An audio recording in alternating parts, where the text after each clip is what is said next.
అయ్యో పాపం చాలా మంది దేవర్ని తొక్కేద్దాం అనుకున్నారయ్యా. తాట తీద్దాం అనుకున్నారయ్యా. రిలీజ్ కు ముందే బజ్ లేదన్నారయ్యా. నెగిటివ్ కామెంట్స్ చేశారు, ట్రోలింగ్స్ చేశారు. కాకపోతే అక్కడ ఉన్నది వరల్డ్ స్టార్ జూనియర్ ఎన్టీఆర్ అన్నమాట.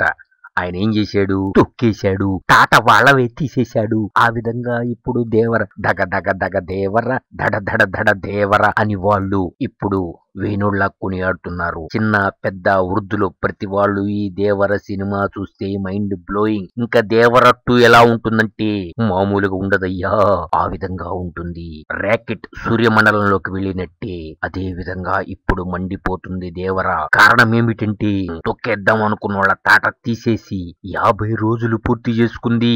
52 సెంటర్లలో. అది చిన్న చితకా సెంటర్లు కాదయ్యా. వైజాగ్, విజయవాడ, తిరుపతి, ఒంగోలు, గుంటూరు ఇలా అనేక సెంటర్లు. ఒకటా రెండా 52 సెంటర్స్ లో 50 రోజులు పూర్తి చేసుకుంది.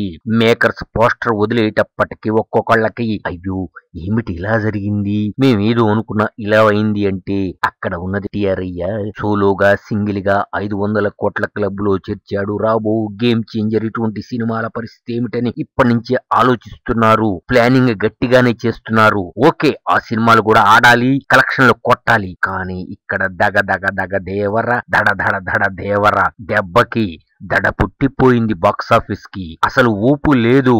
ఏముందిలే బాక్సాఫీస్ అయిపోయింది, టాలీవుడ్ బాక్సాఫీస్ అనుకున్న టైంలో ప్రపంచవ్యాప్తంగా కుమ్మేశాడు కుర్రపులి జూనియర్ ఎన్టీఆర్. మామూలుగా కాదయ్యా. అసలు బాక్సాఫీస్ బాదుషా నేనే, బాక్సాఫీస్ ని బద్దలు కొడుతున్నాను అంటూ రకరకాల గిమ్మిక్కులు ఏం లేకుండా డైరెక్ట్ గా వచ్చాడు. సింగిల్ గా సోలోగా 500 కోట్లు సాధించాడు. రాబో సినిమాలకు ఒక బెంచ్ మార్క్ ని క్రియేట్ చేసిన జూనియర్ ఎన్టీఆర్ కి ఎంత చెప్పినా తక్కువ అవుతుంది. సో దేవర దెబ్బకి దడ దడ దడ దేవర దగ దగ దగ దేవర అంతే.